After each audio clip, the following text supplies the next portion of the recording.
I was first-year resident, and I scrubbed on a ruptured intracranial aneurysm. We didn't have the technology. We didn't have the knowledge. And I watched this guy struggle with these crude instruments that we had back then. And he ruptured the aneurysm. The patient bled out on the table. It was a lot of, there's got to be a better way than what we're doing surgically. When I think of what Nick's vision was for the Idea to Reality or I2R Center, anybody with a great idea could come in to our ecosystem, and then we test that idea, whether it's feasible. Will this pass muster with the FDA if we actually made it? Is somebody actually going to pay for this technology once it's made? Is it truly transformative or not? If we have those elements all vetted, that goes into our I2R Center. When I think of why it is important to support the Hopkins Legacy Initiative, it really cements the legacy of both Larry Jacobs and Nick Hopkins in perpetuity. But in terms of the wider impact, look at what we have done over the last decade. Look at what this sets us up for in the future. We need this external support to be able to channel our energies into developing new technologies.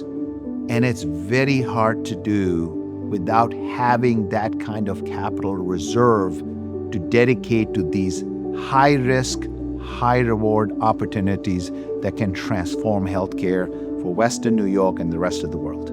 Medicine, we all know, we can maybe save one life at a time if we're lucky and we don't screw it up. But with the entrepreneurship, you can save hundreds and thousands of lives with one little device.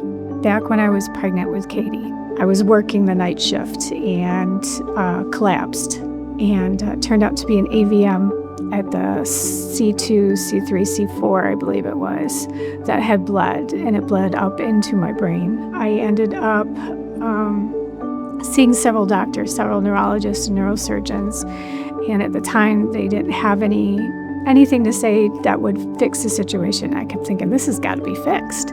So the first time I saw Dr. Hopkins, I was still pregnant, and I came in to see him, and he had a smile on his face, and he was calming, because at one time I felt that I was just going to have to go home and raise my kids for as long as I had before I wasn't going to be around, and now I had a plan, and it was wonderful. He did the embolization, and he did 4 embolizations after that. Katie's, 31 now? He's basically given us 31 years of peace. I mean, where we don't even think about the AVM. You know, the hope he gave us and the extended life he gave us. We'll do something we can never thank him enough for. Dr. Hopkins was a superhero in our family. I just remember just crying and just being so excited to finally have met him.